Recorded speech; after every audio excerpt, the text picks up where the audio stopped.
WhiskyJason here, whiskey from the viewpoint of an American in Germany tasting rare and exotic whiskeys. Today I'm in Scotland, to be exact, Ben Nevis. Ben Nevis, 22-year-old from Best Dram. Best Dram is an independent bottler here in Germany. Michael Reich.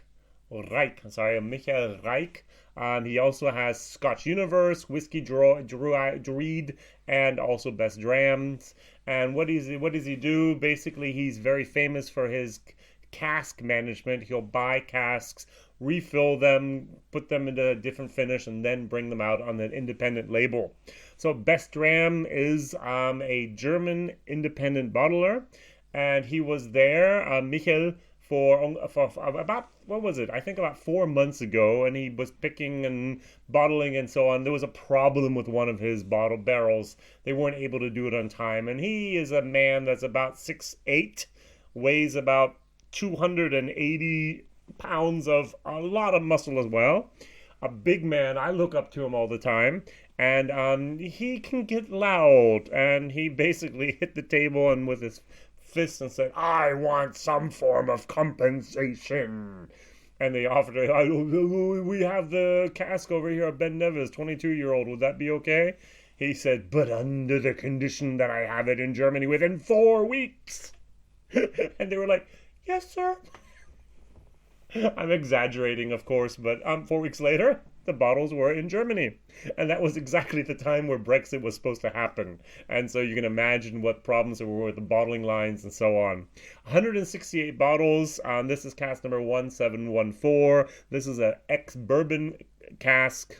This is whiskey base number 130024, and over here in Germany it costs 120 euros, so about 135, maybe $140.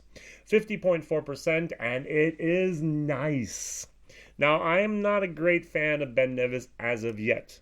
This whiskey almost converted me, to be honest. The normal Ben Nevis 10, there was the Ben Nevis 10 batch number 1 cask strength was 62.4%. I actually bought a bottle over here for the exact same price as this. I was so disappointed. It was, and this is so nice. I really, really like this. I'm going to try to talk about some of the tasting notes that I have and I have found here. All right, so if my tasting notes would work.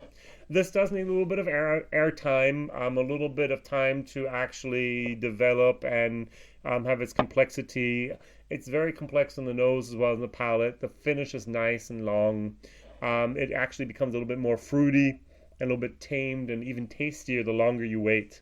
But at the very, very beginning, it's like, oh, cereal, honey, vanilla, roasted almonds, marzipan covered in chocolate powder, a little bit of ginger, some nice tropical fruits, a tropical melon.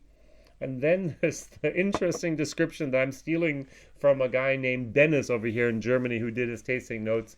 If you take a look at the gummy bears, usually the different types, pick out the white ones and put just the white ones in your mouth, maybe 3 or 4, and you get a certain flavor, grape flavor actually. If I'm not incorrect, that's what I'm getting here. White gummy bears. 50.4%, exactly at that level where I go, do I need water? Do I not? No, you don't. This is so good.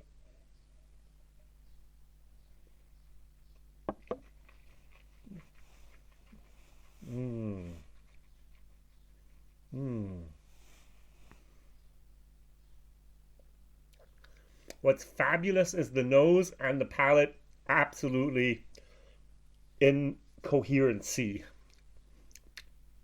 Sweet, light, spicy, the typical Ben Nevis herbal notes, better than the typical, very, very tamed, a little bit like an oatmeal cookie, a little bit of honey in there, pepper, light pepper.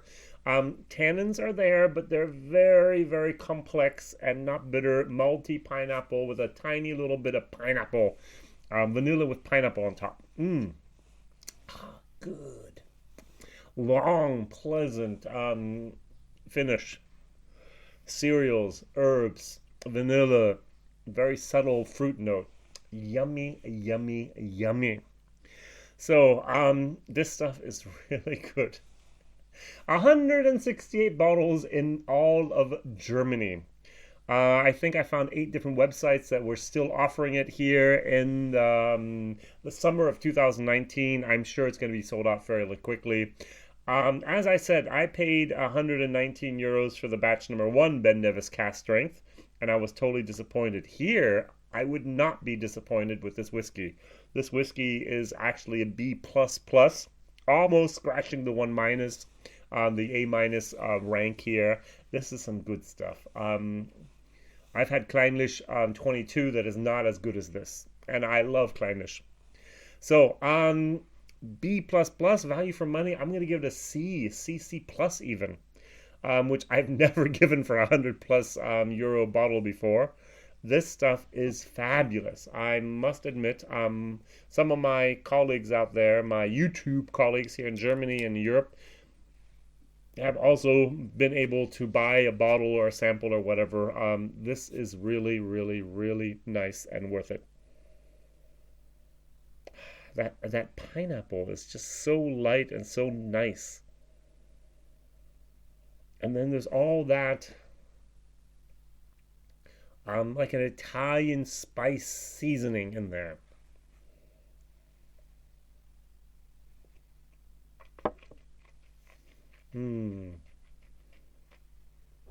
What I didn't do in my video in English is I didn't try to water it down too much. It's nice. I love it. It's got a little bit of a pine oatmeal finish, as if you put a little bit of even maple syrup in like an oatmeal cookie. Good. All right, this is 50%. I'm going to try to take it down to like 35% and see what happens. And see if it still remains oily, consistent with its natural profile here.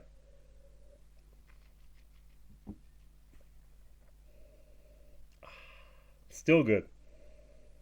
Very, very good. I have my homemade oatmeal cookies from my grandmother here.